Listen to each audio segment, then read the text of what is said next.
नमस्कार. टिळक महाराष्ट्र विद्यापीठाच्या श्री बालमुकुंद लोहिया संस्कृत आणि भारतीय विद्या अध्ययन केंद्रामध्ये मी मंजिरी भालेराव भारतीय विद्या या विषयाची सहयोगी प्राध्यापक म्हणून काम करते. भारतीय विद्या म्हणजे काय किंवा इंडॉलॉजी म्हणजे काय आणि ती कशी एक सर्वसमावेशक ज्ञानशाखा आहे, हे आज आपण इथे पाहणार आहोत. कॉम्प्रिहेन्सिव्ह डिसिप्लिन असं आपण इंडॉलॉजीला म्हणू शकतो, कारण त्या अंतर्गत विविध शाखांचा, विविध विषयांचा अंतर्भाव हा आपल्याला केलेला दिसतो. इंडॉलॉजी म्हणजेच भारतविद्या किंवा भारतीय विद्या असं ज्या नावाचं भाषांतर केलं जातं, या विषयाचा नेमका अर्थ, या शब्दाचा नेमका अर्थ साधारणपणे समजायला अवघड जातो असा आमचा अनुभव आहे. अनेक लोकांना म्हणजे काय असा प्रश्न पडतो. तुम्ही इंडॉलॉजी शिकवता म्हणजे नेमकं काय करता? तर त्याच्यासाठी सगळ्यात सोपी व्याख्या ही दिलेली आहे, ती म्हणजे इंडो म्हणजे इंडिया म्हणजे भारतासंबंधीचं आणि लोगोस म्हणजे नॉलेज म्हणजे ज्ञान. तर भारतासंबंधीचं ज्ञान आणि त्यातही विशेषतः प्राचीन भारत, त्याचा इतिहास आणि संस्कृती याचं आकलन ज्या ज्ञानशाखेच्या अभ्यासानंतर आपल्याला होतं, ती ज्ञानशाखा म्हणजे इंडॉलॉजी किंवा भारतीय विद्या. हा विषय टिळक महाराष्ट्र विद्यापीठामध्ये बराच काळ शिकवला जातो. खरं सांगायचं तर 1975 सालापासून आपल्याला या विषयाचे विविध अभ्यासक्रम आमच्या विद्यापीठामध्ये सुरू होते असं दिसून येतं. मुळामध्ये डेक्कन कॉलेजमध्ये पुरातत्वशास्त्र हा विषय अनेक वर्ष शिकवला जात होता आणि तो विषय अनेकांना आवडतही होता. पण पुण्यातल्या अनेक लोकांना डेक्कन कॉलेजचं लोकेशन हे बरंच लांब वाटत होतं. तसंच तो इंग्रजीमध्ये पण होता. त्यामुळे विशेषतः शहरातल्या मध्यवर्ती ठिकाणी हा विषय शिकवला जावा, त्यातूनही तो मराठीतून शिकवला जावा, यासाठी म्हणून डेक्कन कॉलेजचे माजी संचालक कैलासवासी डॉक्टर ह.धी. सांकलिया यांनी पुढाकार घेऊन आणि त्याचबरोबर टिळक महाराष्ट्र विद्यापीठातल्या पदाधिकाऱ्यांनी त्याला संमती देऊन अशा प्रकारचा एक अभ्यासक्रम तयार केला. त्यामध्ये पूर्वी डॉक्टर शांभादेव, डॉक्टर म.के. ढवळीकर, डॉक्टर शोभना गोखले, डॉक्टर म.श्री. माटे, डॉक्टर गोबम देगलूरकर, डॉक्टर गौरी लाड, डॉक्टर उषा रानडे असे सगळे तज्ज्ञ लोक येऊन शिकवत असत. आणि सदाशिव पेठेमध्ये सुद्धा हा अभ्यासक्रम चालायचा, जिथे टिळक महाराष्ट्र विद्यापीठाची एक मोठी इमारत आहे. त्याचबरोबर सुरुवातीला मुख्य जो भाग आहे किंवा जे मुख्य ऑफिस टिळक महाराष्ट्र विद्यापीठाचं मुख्य कॅम्पस आहे गुलटेकडीला, तिथे सुद्धा हा अभ्यासक्रम चालत असे. आता मात्र हा सदाशिव पेठेतल्या इमारतीमध्ये चालतो. मगाशी जसं म्हटलं की भारतविद्या किंवा भारतीय विद्या या नावाने चालू असलेला हा अभ्यासक्रम नेमका काय सांगतो, काय शिकवतो, हे आपल्याला कळण्यासाठी आपण आज इथे जमलेलो आहोत. पण खरं म्हणजे हा विभाग जो आहे, ज्या अंतर्गत हा अभ्यासक्रम चालवला जातो, तो 1948 साली स्थापन झालेला. तो विभाग 2023 मध्ये 75 वर्ष पूर्ण करणार आहे. आणि त्यानिमित्ताने भारतीय विद्या हा या विभागाचा एक महत्वाचा अभ्यासक्रम जो आहे, त्याची ही छोटीशी ओळख आपण आज इथे करून घेऊ. भारताबद्दल माहिती देणारी ज्ञानशाखा म्हणजे इंडॉलॉजी किंवा भारतीय विद्या असं आपण मगाशीच पाहिलं. पण ही ज्ञानशाखा आपल्याला नेमकं काय दाखवते, काय सांगते, तिचा अभ्यास पुढे कसा करायचा, का करायचा, हे पाहत असताना आपल्या लक्षामध्ये असं येतं की भारताचा सलग असा विश्वसनीय इतिहास, लिखित इतिहास उपलब्ध नव्हता आणि आजही संपूर्णपणे तो उपलब्ध नाहीये. हा लिखित इतिहास किंवा भारताचा इतिहास आपल्याला समजून घेण्यासाठी म्हणून अनेक साधनांची मदत घ्यावी लागते. त्याची जी पुनर्रचना केली गेलेली आहे, भारतीय इतिहासाची जी पुनर्रचना केली आहे, त्याकरता अनेक साधनांचा वापर केला गेला. आणि ही जी विविध साधनं आहेत, ज्यांच्या मदतीने हा इतिहास परत लिहिला गेलेला आहे, ती साधनं म्हणजे खरं तर इंडॉलॉजी किंवा भारतीय विद्या या अभ्यासक्रमाचे विविध विषय आहेत. भारताचा इतिहास किंवा प्राचीन भारताचा इतिहास सांगत असताना अनेक शास्त्रांनी आपल्याला मदत केलेली आहे आणि हा इतिहास आपण काही प्रमाणामध्ये बांधू शकलोय. तर तो इतिहास नेमका काय आहे? तर ज्याच्यामध्ये आपल्याला तो इतिहास समजून घेण्यासाठी जी साधनं आहेत, त्याच्यामध्ये भौतिक साधनं, ज्यांना पुरातत्वीय साधनं असेही म्हणू शकतो, लिखित साधनं जे साहित्य आहे संस्कृत, प्राकृत, प्राकृतच्या अंतर्गत पालीचाही समावेश होतो. तसंच अनेक मौखिक परंपरा या सर्व साधनांच्या मदतीने हा भारताचा इतिहास पुन्हा बांधला गेलेला आहे. पण या भारतीय इतिहासाची एक कृत्रिम विभागणी पण केलेली आहे. अभ्यासकांनीच ही विभागणी केलेली आहे आणि ज्या काळासाठी ज्या प्रकारचे ते साधन उपलब्ध आहे त्यानुसार केलेली ही विभागणी आहे. काय आहे ते थोडक्यात बघूयात. भारताचा जो अगदी प्राचीन म्हणजे प्रागैतिहासिक काळ ज्याला म्हणतात, तो काळ समजून घेण्याकरता आपल्याकडे फक्त भौतिक साधनं किंवा पुरातत्वीय साधनच उपलब्ध आहेत. म्हणजे हा अश्मयुगाचा काळ आहे. त्या काळामध्ये माणूस कसं जीवन जगत होता हे समजायला फक्त त्याने केलेली दगडी हत्यारं किंवा काही चित्र यांच्या मदतीने आपल्याला हा काळ समजून घ्यावा लागतो.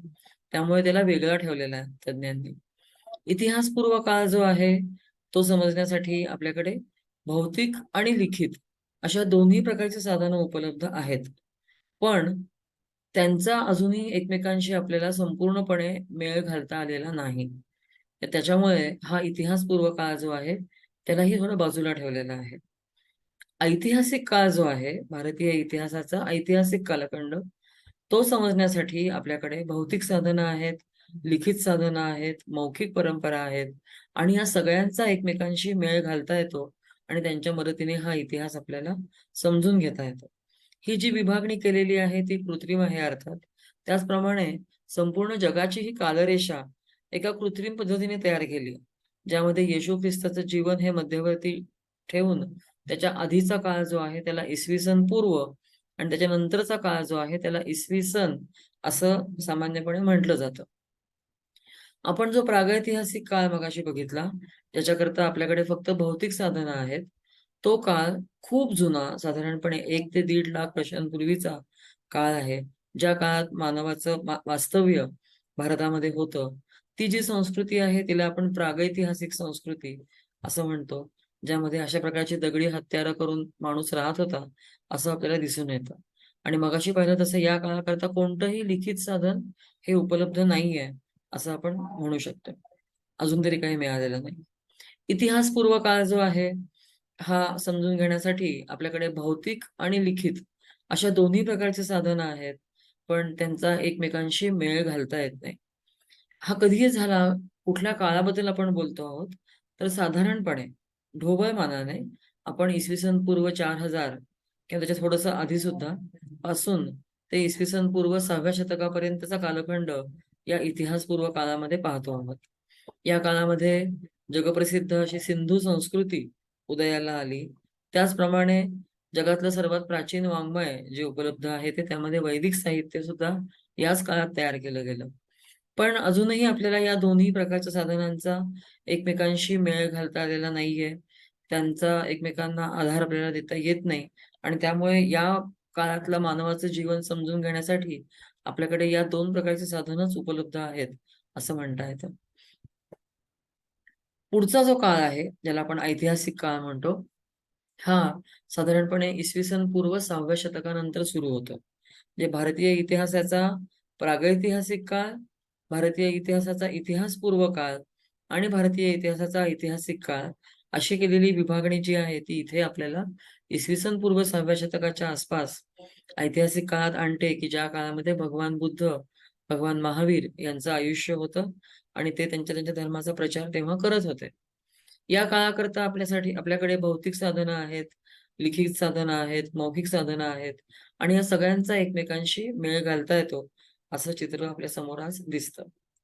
आपण थोडक्यामध्ये ही लिखित साधनं काय प्रकारची आहेत, हे सुद्धा बघूयात. कारण आपण मगाशी म्हटलं तसं, ही साधनं म्हणजेच आपल्या अभ्यासाचे विषय आहेत, की जे या भारतीय विद्या किंवा इंडॉलॉजी या विषयाच्या अभ्यासक्रमामध्ये शिकवले जातात.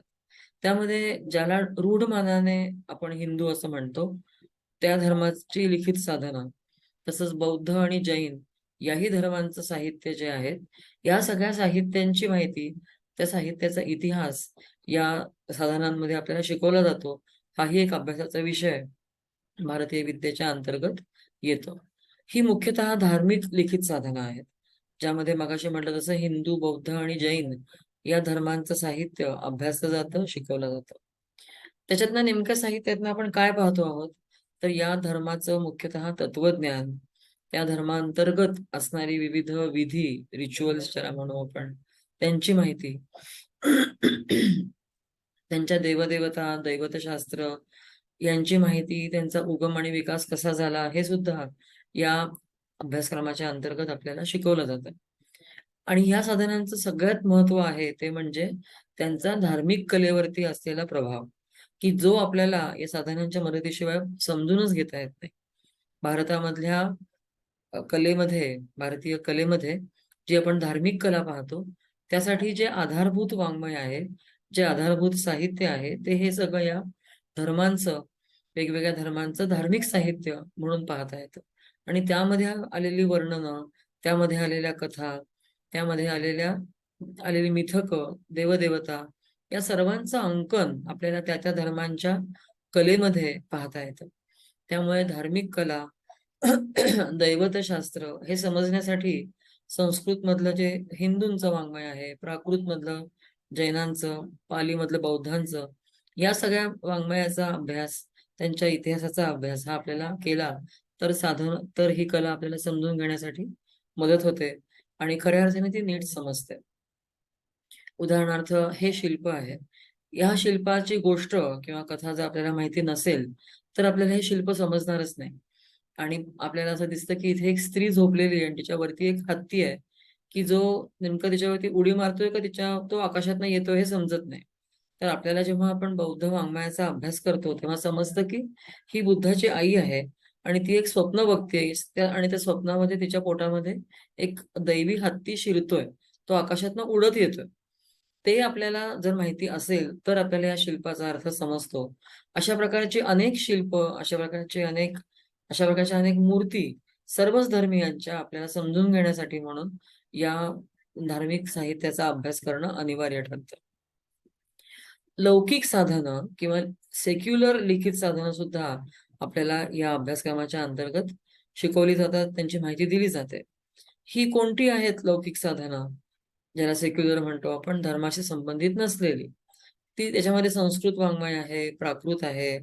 प्राकृतच्या अंतर्गत पाली येतच. आणि या भाषांमधलं जे लौकिक साहित्य आहे ते.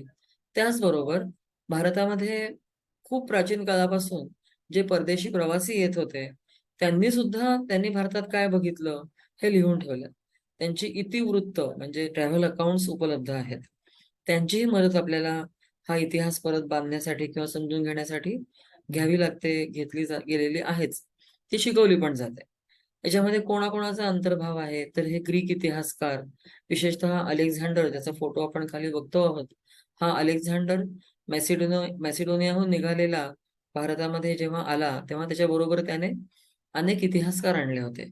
भारतामध्ये येताना त्याने पर्शिया म्हणजे आजचं इराण जे आहे, त्यांना हरवून पुढे तो भारतामध्ये आला आणि जे जे काही त्याने केलं, ते सगळं त्याच्या इतिहासकारांनी लिहून ठेवलं. आणि तो इतिहास आपल्याला ग्रीक भाषेमध्ये उपलब्ध आहे आणि त्यावरनं आपल्याला काही प्रमाणामध्ये भारताची माहितीही समजू शकते. त्याचबरोबर आपल्याकडे वेगवेगळे राजदूत होते, वेगवेगळ्या लहान लहान राज्य आणि त्यांचे राजदूत वेगवेगळे जाय करत होते. त्यामध्ये जे ग्रीक राजा एक होता, सेल्युकस निकेटर नावाचा, जो या अलेक्झांडरचा अधिकारीच होता. पुढे तो राजा बनला. तर त्याने जेव्हा चंद्रगुप्त मौर्यावरती हल्ला केला आणि त्यात त्याचा पराभव झाला, तेव्हा त्यांच्या तहानुसार या सेल्युकस निकेटरचा एक राजदूत मेगॅस्थेनिस नावाचा चंद्रगुप्ताच्या दरबारात जाणार होता. तसा तो गेला, तो तिथे राहिला आणि त्याने तिथे राहिल्यानंतर जे काही बघितलं ते सविस्तर लिहून ठेवलं आणि तसा एक ग्रंथच तयार केला. त्याचं नाव होतं इंडिका. तर या इंडिकामधून सुद्धा आपल्याला तत्कालीन जीवनाची, राजांची, काही प्रमाणामध्ये सामाजिक जीवनाची, धार्मिक जीवनाची, समाज व्यवस्थेची ही माहिती मिळते. त्यामुळे ही जी लौकिक साधनं आहेत, ती सुद्धा आपल्याला खूप मदत करतात आणि त्यायोगे आपल्याला भारताचा इतिहास हा समजून घेता येतो. त्यांच्याशिवाय भारतामध्ये पुढे काही ग्रीक व्यापारी आले. आपल्याला इसवी सनाच्या पहिल्या शतकामध्ये, दुसऱ्या शतकामध्ये हा भारत आणि रोम यांच्यामधला आंतरराष्ट्रीय व्यापार खूप जोरात सुरू होता, ह्याची कल्पना असते. आणि त्याचे पुरावे हे आपल्याला त्यांच्याकडच्या ग्रंथांमध्ये मिळतात. ग्रीक ग्रंथ आहे Periplus of the Erythraean Sea नावाचा. या ग्रंथाचं हे नाव आहे, त्याच्या लेखकाचं नाव आपल्याला माहिती नाहीये. पण रोम मधून निघाल्यानंतर भारतामध्ये पोहोचेपर्यंत जी विविध बंदरं आहेत, जे वेगवेगळे देश लागतात, त्या देशांमधले राजे कोण आहेत, त्यांची सगळी माहिती या ग्रंथामध्ये त्या ग्रंथकाराने नमूद करून ठेवली आहे. हा ग्रंथ म्हणजे खरं तर तेव्हाचे जे खलाशी होते त्यांचं गाईडबुकच आहे. त्यांना जर जायचं असेल भारतामध्ये, तर त्यांनी हे पुस्तक वाचून जावं, अशा प्रकारची त्यांच्याकडनं अपेक्षा. आणि त्यामुळे त्यांना मधल्या भागामध्ये मध्ये जे देश आहेत भारतामध्ये येताना लागणारे त्यांचीही माहिती, आणि भारतामधल्या किनारपट्टीवरती असणारे राजे त्यांची माहिती, त्यांचा स्वभाव कसा आहे, ते कसे होते, हे सगळं खूप या ग्रंथातनं समजतं. तसंच हा व्यापार कशाचा चालायचा याचीही माहिती याच्यातनं मिळते. तर अशा प्रकारचे बरेच ग्रीक व्यापारी भारतामध्ये आले आणि त्यांनी त्यांची त्यांची प्रवास वर्णनं लिहून ठेवलेली आहेत, असं आपल्याला दिसतं. या व्यतिरिक्त भारतामध्ये बौद्ध धर्माचे उपासक असे हे चीन मधले बौद्ध भिक्षू अनेकदा आलेले दिसतात. त्यांची त्यांची पण काही त्यांनी प्रवास वर्णनं लिहून ठेवली आहेत, जी प्राचीन चीनी भाषेमध्ये होती, पण ती आता सगळी वाचून इंग्रजीमध्ये आलेली आहेत, काही मराठीमध्ये सुद्धा आलेली आहेत. तर अशा या बौद्ध भिक्षूंनी सुद्धा भारतामध्ये येऊन भारतामधल्या ज्ञान जे विविध पोथ्यांमध्ये होतं ते आत्मसात केलं. ते संस्कृत शिकले. त्यांनी त्या बौद्ध संस्कृत ग्रंथांचा चीनी भाषेमध्ये अनुवाद केला आणि अशा शेकडो मॅन्युस्क्रिप्ट्स, शेकडो ग्रंथ हस्तलिखित ते चीनमध्ये घेऊन गेले असं आपल्याला सांगितलं जातं. पण त्यांच्या प्रवास वर्णनातनं कळतं की ते कुठून कुठे गेले, त्यांनी काय बघितलं, कोणत्या राजाजवळ ते राहिले आणि त्या परिसरातलं कसं लोकांचं जीवन होतं, हे सगळी माहिती आपल्याला या ग्रंथांमधनं मिळते. किंबहुना महत्वाच्या प्राचीन बौद्ध स्थळांची माहिती सुद्धा या हा जो संघ किंवा श्वानझांग समोर दिसतोय त्याच्या ग्रंथातनं मिळालेली आहे, आणि त्याच्या मदतीनेच अनेक प्राचीन स्थळं आज उजेडामध्ये सुद्धा आलेली आहेत. तर या लौकिक साधनांमध्ये आपल्याला अजूनही जे दिसतं ते म्हणजे काही ऐतिहासिक चरित्र ग्रंथ आहेत, की ज्यामध्ये विविध राजांची चरित्र, हर्षचरित्र वगैरे अशा प्रकारची आहेत. त्याचबरोबर काही प्रादेशिक ग्रंथ आहेत, जसं राजतरंगिणी वगैरे आहेत, की ज्यातनं त्या प्रदेशाची माहिती आपल्याला मिळते. आणि या व्यतिरिक्त जी नाटकं आहेत अभिजात संस्कृत साहित्यामध्ये किंवा अजूनही प्राकृतमध्ये असलेली नाटकं जी आहेत, त्यामधनं आपल्याला तत्कालीन जीवनाचं एक मोठं प्रतिबिंबच त्या नाटकांमध्ये, त्या ग्रंथांमध्ये पाहायला मिळतं. हे सामान्य लोकांचं जीवन आहे, कधी राजकीय लोकांचं जीवन आहे, त्यांच्या घरांची वर्णनं आहेत, त्यांच्या राजवाड्यांची वर्णनं आहेत, त्यांच्या कपड्यालत्त्यांची वर्णनं आहेत, त्यांचे रीतिरिवाज, अन्न, खाद्यपदार्थ, दागदागिने, असं काही नाही, खूप आपल्याला गोष्टी याच्यातनं समजतात. गाव कसं होतं, उद्यान कुठे होतं, कोणाचं मंदिर होतं, अशा पण गोष्टी आपल्याला ह्याच्यामधनं समजतात. याशिवाय काही नाटकं आहेत ज्याच्यामध्ये त्यांचा आधार ह्या ऐतिहासिक घटना आहेत. उदाहरणार्थ मुद्रा राक्षस नावाचं नाटक जे आहे, त्याच्यामध्ये आपल्याला चंद्रगुप्त मौर्य या राजाच्या काळातल्या घटनांची माहिती मिळते. तर त्यामध्ये सगळं विश्वसनीय असेल असं नाही, पण काही प्रमाणामध्ये तत्कालीन जीवनावरती प्रकाश नक्कीच पडू शकतो. एक खूप इंटरेस्टिंग गोष्ट दिसते त्या काळातल्या लोकांच्या जीवनामध्ये त्यांच्या केशरचनांच्या बद्दलची आपल्याला काही वर्णनं किंवा उल्लेख सापडतात. आणि अशा प्रकारची काही केशरचना आपल्याला नाण्यांवरती सुद्धा आढळते. पण अनेक दिवस ती कशी असते, कशी दिसते, हे कळत नव्हतं. त्याचं नाव आहे काकपक्ष केशरचना. काक म्हणजे कावळा आणि पक्ष म्हणजे पंख. तर कावळ्याच्या पंखांसारखी केशरचना म्हणजे नेमकं काय? तर आपल्याला आपल्या ग्रंथांमधनं असं समजतं, की उपनयन जेव्हा व्हायचं मुलाचं, मुंज, त्या उपनयनाच्या नंतर त्याचं डोकं संपूर्णपणे, त्याच्या डोक्यावरचे केस काढले जायचे आणि त्यानंतर जे काही ठेवलं जायचं त्याच्यामध्ये जे केस असायचे ते कावळ्याच्या पंखांसारखे दिसतील अशा प्रकारची रचना त्यांची केलेली असायची. इथे आपल्याला दिसतंय चित्रामध्ये नाण्याचं चित्र आहे आणि इथे त्याचं स्केच केलेलं आहे. त्याच्यामध्ये संपूर्ण डोकं शेव केलंय, एक शेंडी ठेवली आहे आणि एवढेच केस तिने ठेवलेले आहेत, जे इथे त्या चित्रामध्ये पण बघायला मिळतं. याला काकपक्ष केशरचना असं म्हणतात. हे नाणं आहे सातवाहन राजाचं, त्यावरती आपल्याला सुदैवाने हे बघायला मिळतं. आणि याचे उल्लेख आपल्याला खूप अनेक साहित्यांमध्ये सापडतात, अनेक ग्रंथांमध्ये सापडतात, ज्यामध्ये रामायणात सुद्धा उल्लेख आहे किंवा रघुवंशात सुद्धा या केशरचनेचा उल्लेख दिसतो. आणि त्यावरनं ते ते जे पात्र आहे, इथे राम आहे, काही ठिकाणी अजून इतर पण लोक असतात, ते कुमारवयीन आहेत हे लक्षामध्ये येतं. त्यामुळे अशा प्रकारच्या काही त्यांच्या जीवनातल्या घटकांचे चित्रण हे साहित्यात जसं आहे तसं आपल्याला नाण्यांवरती कधी कधी दिसतं आणि त्यावरनं आपण ते समजून घेऊ शकतो असं दिसतं. ही जी प्राचीन भारतीय इतिहासाची पुनर्रचना करताना साधनं वापरलेली आहेत, त्यामध्ये भौतिक साधनं ही पण फार महत्वाची आहेत. आणि ही साधनं म्हणजे एक एक विषय आहे की जो या आपल्या अभ्यासक्रमामध्ये शिकवला जातो.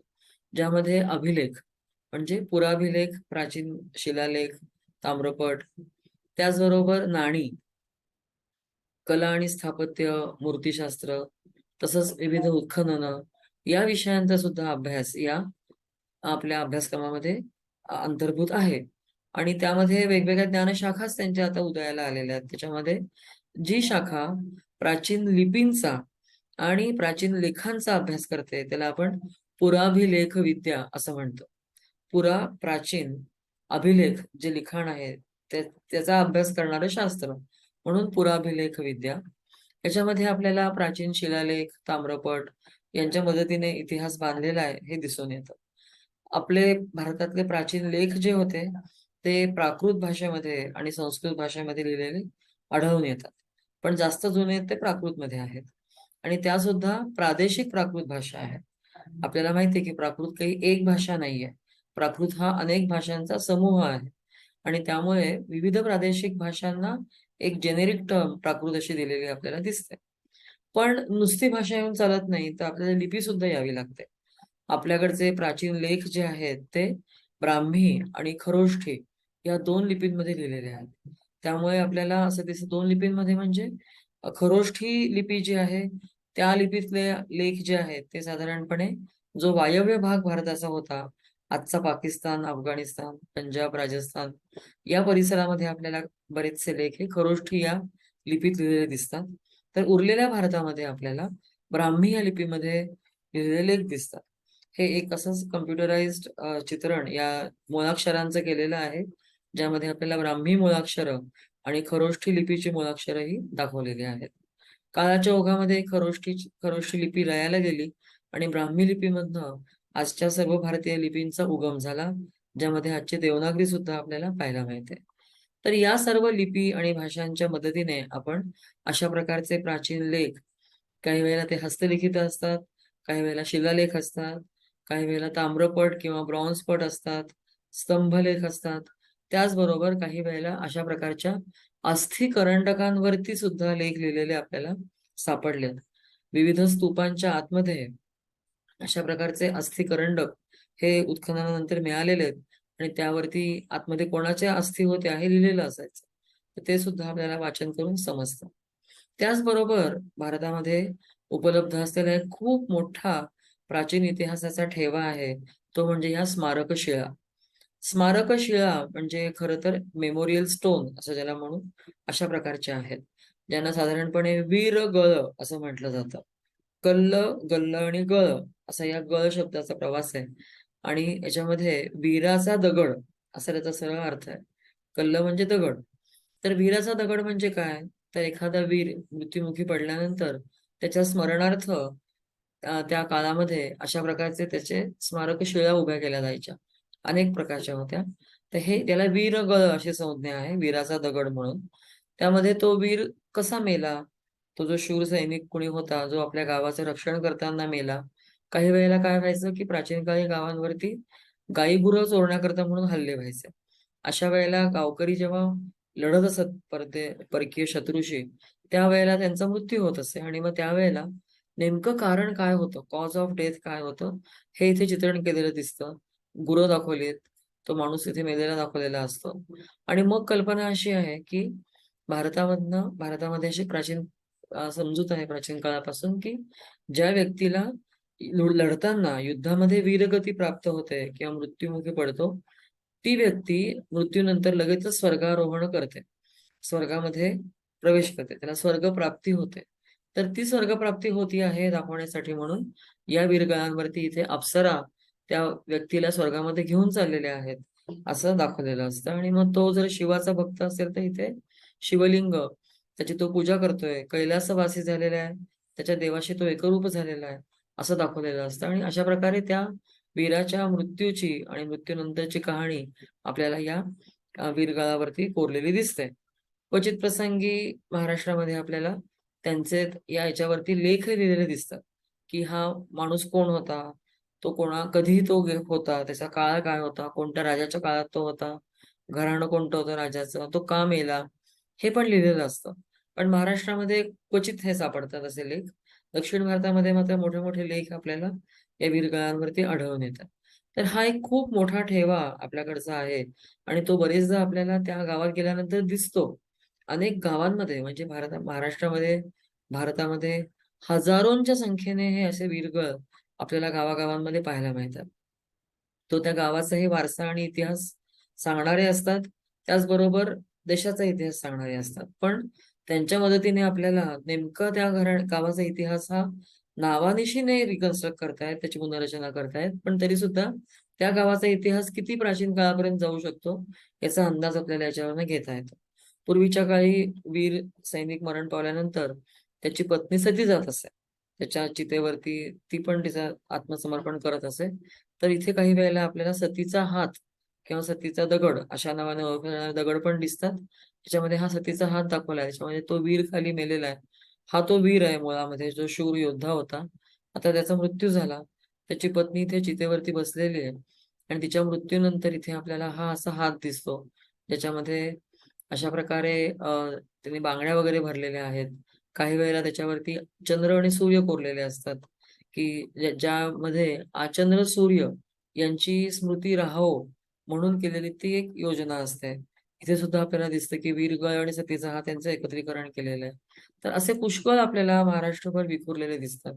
मोठ्या देखणं शिल्पामध्ये पण त्याचं आपल्याला अंकन पाहायला मिळतं, ज्याच्यामध्ये हा सतीचा हात आहे आणि इथे तो वीर स्वर्गात चाललेला आहे वगैरे वगैरे. त्याचबरोबर पुढचं साधन जे आहे भौतिक साधनांमध्ये ते म्हणजे नाणी. आणि त्याचं शास्त्र जे आहे त्याला नाणकशास्त्र असं म्हणतात. जे शास्त्र, जी ज्ञानशाखा नाण्यांचा अभ्यास करते आणि त्याच्या मदतीने या इतिहासाची पुनर्रचना करते, त्या ज्ञानशाखेला नाणकशास्त्र असं नाव आहे, अशी संज्ञा आहे. इंग्लिशमध्ये ज्याला न्यूमिस्मॅटिक्स असं म्हणतात. हे सुद्धा एक अतिशय महत्वाचं शास्त्र या आपल्या भारतीय विद्या किंवा इंडोलॉजी या अभ्यासक्रमामध्ये शिकवलं जातं. प्राचीन काळातली नाणी समजून घ्यायची असतील तर ब्राह्मी लिपी येणं आवश्यक आहे. कारण तुम्ही बघताय की या नाण्यांवरती असलेले लेख जे आहेत ते ब्राह्मी लिपीमध्ये आहेत. त्यामुळे पुराभिलेख विद्या आणि नाणकशास्त्र हे दोन्ही विषय एकमेकांच्या बरोबरीने अभ्यासले जातात आणि एकमेकांच्या मदतीनेच तुम्हाला त्यांचा अर्थ लावता येतो. आणि जेव्हा तुम्हाला नाण्यांवरचं नाव वाचता येतं तेव्हा तुम्हाला तो राजा कोण आहे, त्याचं घराणं कोणतं होतं, हे पण लक्षामध्ये येतं. आणि यामुळे विशेषतः राजकीय इतिहास समजण्यासाठी आपल्याला खूप मदत झालेली आहे. प्राचीन भारताचा राजकीय इतिहास हा नाण्यांच्या मदतीनेच बराचसा बांधला गेलेला आहे. या व्यतिरिक्त आपण पाहतो ते म्हणजे कला आणि स्थापत्य. हे सुद्धा महत्वाचं शास्त्र आहे. अतिशय मोठ्या संख्येने भारतामध्ये आपल्याला विविध प्रकारच्या स्थापत्याची निर्मिती झाली होती असं दिसतं. त्यातला बराचसा भाग आजही शिल्लक आहे, जो दगडामधला होता. पण ते स्थापत्य का निर्माण केलं? त्याचा नेमका वापर कशाकरता होत होता? उदाहरणार्थ हे चैत्यगृह आहे. त्याच्या आतमध्ये स्तूप आहे. तर या चैत्यगृहात काय करायचंय? काय नाही करायचंय? ही मंदिरं आहेत. प्रचंड मोठ्या आकाराची मंदिरं, अतिशय देखणी मंदिरं, त्याच्यावरती अतिशय देखणी शिल्प ही प्राचीन भारतामध्ये तयार केली गेली. पण त्यांचा अर्थ लावण्यासाठी मुळामध्ये त्यांची ते कुणी तयार केलं? कधी तयार केलं? का तयार केलं? त्याच्या मागचा धार्मिक भाव काय होता? त्याचं तत्वज्ञान काय होतं? हे सगळं समजण्यासाठी आपल्याला तत्कालीन धार्मिक वाङ्मयाचाही अभ्यास करायला लागतो. त्याचबरोबर वास्तुशास्त्र आणि आगम याही ग्रंथांचा अभ्यास याच्यामध्ये केला तर आपल्याला या वास्तूंचा नेमका अर्थ समजायला खूप मदत होते. शिल्पशास्त्र ही एक अशीच अम्ब्रेला टर्म आहे आणि त्याच्या अंतर्गत आपल्याला स्थापत्य आणि कला या दोन्हींचा अभ्यास करता येऊ शकतो. तर त्यामुळे या कला आणि स्थापत्यामध्ये जेव्हा आपण हिंदू मंदिरांचा अभ्यास करतो त्यावेळेला अशा प्रकारच्या ज्या मंदिर स्थापत्याच्या शैली आहेत, उत्तर भारत, दक्षिण भारतातल्या शैली, तर त्यांचा नेमका अर्थ काय आहे? अशी मंदिरं कधीपासून बांधली गेली? त्यामध्ये तंत्रज्ञानाच्या दृष्टीने कसे कसे बदल होत गेले? त्यांचा वापर कसा बदलत गेला, त्यांच्या मागचे अर्थ कसे बदलत गेले, या सर्वांचा अभ्यास या विषयाच्या अंतर्गत हा केला जातो. आणि अतिशय महत्वाचा हा अभ्यास आहे, कारण प्राचीन भारतातली मंदिर आणि मंदिर स्थापत्य समजून घेण्यासाठी आणि त्यांचा प्रभाव असलेली इतर देशातली, म्हणजे विशेषतः आग्नेय आशियातल्या देशांमध्ये असलेली मंदिरं आणि इतर स्थापत्य समजून घेण्याकरता मुळात भारतीय मंदिरं काय आहेत हे समजणं फार आवश्यक आहे. आणि त्यामुळे आपल्याला इथून पुढे गेलेला प्रभाव जो आहे भारतीय स्थापत्याचा, भारतीय धर्माचा, आणि त्याचं चित्रण तिकडच्या स्थानिक कलेमध्ये जेव्हा होतं किंवा स्थापत्यामध्ये, ते सहज समजून घेता येऊ शकतं. आणि त्यामुळे कला आणि स्थापत्य ही ज्ञानशाखा अतिशय महत्वाची आहे, हे आपण म्हणू शकतो. त्याचबरोबर पुरातत्वीय उत्खनन हे एक खूप महत्वाचं भौतिक साधन आपल्याला प्राचीन काळातील मानवाच्या जीवनाचा अभ्यास करण्याकरता वापरलं गेलेलं आहे असं दिसतं. पुरातत्वशास्त्र या नावाने हा जो विषय आहे, त्याच्यामध्ये आपल्याला अगदी प्रागैतिहासिक, इतिहासपूर्व आणि ऐतिहासिक काळातली जी उत्खनित स्थळं आहेत, तसंच उत्खनन करायच्या पद्धती ज्या आहेत, त्या उत्खननाच्या नंतर जे काही मिळतं, त्यांचा अभ्यास कसा करायचा, हे सगळं शिकवणारी ही ज्ञानशाखा आहे. प्राचीन भारतीय समाज जीवनाचं आपल्याला खऱ्या अर्थाने जर ज्ञान करून घ्यायचं असेल, त्याची माहिती मिळवायची असेल, तर आपल्याला या ज्ञानशाखेचा अभ्यास करणं हे अनिवार्य आहे. या उत्खननांच्या नंतर आपल्याला हातामध्ये ज्या काही गोष्टी सापडतात, त्याच्यामध्ये त्यांच्या काळातली त्यांची घरं, ती घरं बांधायच्या पद्धती कशा होत्या हे सुद्धा आपण समजून घेऊ शकतो. त्याचबरोबर काही वेळेला समुद्रामध्ये पाण्याच्या खाली सुद्धा आपल्याला काही वेळेला काही वसाहती बुडलेल्या आहेत किंवा पाण्याची पातळी वाढल्यामुळे त्या पाण्याखाली गेलेल्या आहेत, हे सुद्धा दिसतं. तसंच काही जहाजं बुडलेली असतात पाण्यामध्ये, त्यांचे अवशेष हे पाण्यामध्ये सापडतात. तिथलं सागरी उत्खनन किंवा मरीन आर्किओलॉजी हे सुद्धा आपल्याला फार महत्वाचे दिसते. सागरी पुरातत्व या नावाने ही शाखा आहे. तर अशा या सगळ्या गोष्टींचा अभ्यास आपल्याला केल्यानंतर तत्कालीन भारत काय होता, प्राचीन काळातला भारत काय होता, हे लक्षामध्ये येतं. अशा प्रकारची दफनं याच्यामध्ये काही वेळेला उघडली जातात, त्यांचाही अभ्यास होतो. त्या दफनांच्या अंतर्गत असणारे सापळे, कारण हे ज्याला आपण प्रायमरी बेरियल म्हणतो, अशा प्रकारचं आहे की ज्याच्यामध्ये माणसाचा मृत्यू झाल्यानंतर तिथे त्याचं शरीर पुरलं जातं. त्याचबरोबर काही वेळा त्या व्यक्तीचं छोटं बाळ आहे, स्त्रीचं दफन आहे, तिचं बाळ आणि तिच्याबरोबर असणारी एवढी भांडी कुंडी, याच्यात नेमकं काय ठेवलेलं असेल, त्यांची समजूत त्यावेळेला काय असेल, यांचाही अभ्यास, त्याबद्दलचे विचार, हे सगळे लोकांनी जे केलेले आहेत, त्या सगळ्यांची माहिती या ज्ञानशाखेच्या अंतर्गत आपल्याला दिली जाते. या व्यतिरिक्त मौखिक परंपरा सुद्धा फार मोठा विषय आहे, की ज्यामध्ये आपल्याला अनेक पिढ्यांकडून आपल्यापर्यंत पोहोचलेली पण मौखिक स्वरूपात राहिलेली माहिती जी आहे, तिचा अभ्यास काही वेळा केला जातो. त्याचबरोबर अनेक जाती जमाती आहेत, वनवासी लोक आहेत, काही समूह आहेत, त्यांचे काही पारंपरिक रीतिरिवाज आहेत, त्यांच्या परंपरा आहेत, त्यांचे धार्मिक विधी आहेत, ज्यांचं अजून लिखित स्वरूपामध्ये कुठेही नोंदणी त्यांची झालेली नाहीये. पण त्यांचाही अभ्यास आपल्याला या शाखेच्या अंतर्गत करता येऊ शकतो. आणि त्याचा पुढचा खरं म्हणजे चॅलेंजिंग भाग असा आहे, की त्यांची सगळ्यांची नोंद करणे आणि त्यांना समकालीन असलेल्या समाजाबरोबर त्यांचा तुलनात्मक अभ्यास करणे, अशा प्रकारचाही अभ्यास पुढे होऊ घातलाय. त्याची तोंड ओळख आपल्याला याच्यामध्ये करून घेता येते. तर या सगळ्या ज्ञानशाखा ज्या होत्या आपण आतापर्यंत ज्या पाहिल्या, त्या नेमक्या काय सांगतात, तर इंडॉलॉजी किंवा भारतीय विद्या या शाखेत, ही शाखा समजून घ्यायला किंवा या शाखेच्या अंतर्गत जे कार्य आहे ते म्हणजे प्राचीन भारताचा इतिहास आणि संस्कृती यांचं आकलन करून घेणं, त्यांची माहिती करून घेणं, ती सर्व पर्स्पेक्टिव्हनी, सर्व परिप्रेक्ष्यातनं, सर्व दृष्टिकोनातून ती झाली पाहिजे. म्हणून या सर्व शाखांचा अभ्यास करून आपल्याला प्राचीन भारताचा इतिहास, संस्कृती, सामाजिक जीवन, लोकजीवन, धर्म, स्थापत्य, हे सगळं समजून घेता येतं.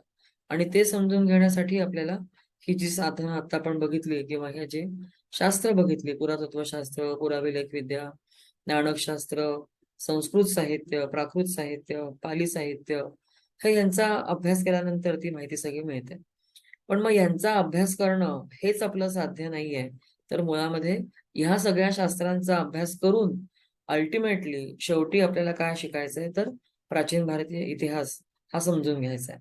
त्यामुळे ही सगळी शास्त्र जी आपण आता पाहिली, ती साधनं आहेत आणि त्यांच्या मदतीने आपल्याला भारतीय संस्कृतीची माहिती मिळवायची आहे, जे आपलं खरं तर साध्य आहे. हे पाहत असताना आपण इतिहास म्हणत असताना फक्त राजकीय इतिहासाबद्दल बोलत नसतो.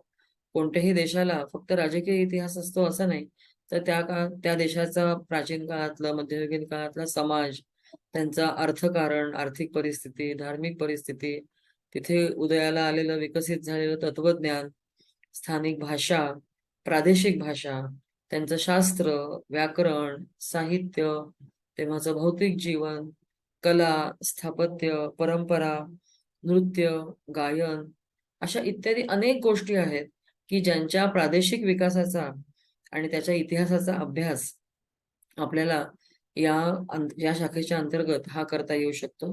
आणि लोकांची संस्कृती, भारत देशाची संस्कृती, जी आज आपली एक अतिशय महत्वाची अखंडित परंपरा असलेली संस्कृती आहे.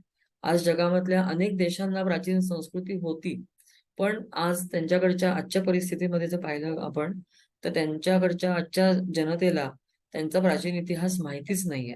त्यांच्या संस्कृतीची त्यांना ओळखच नाहीये. कारण त्याच्यावर त्यांच्या देशामध्ये इतर नवीन धर्म आले, इतर नवीन गोष्टी अशा आल्या की ज्यामुळे त्यांची पाळंमुळं त्यांच्या इतिहासापासून पार तुटून गेलेली आहेत. पण भारत तसा नाहीये.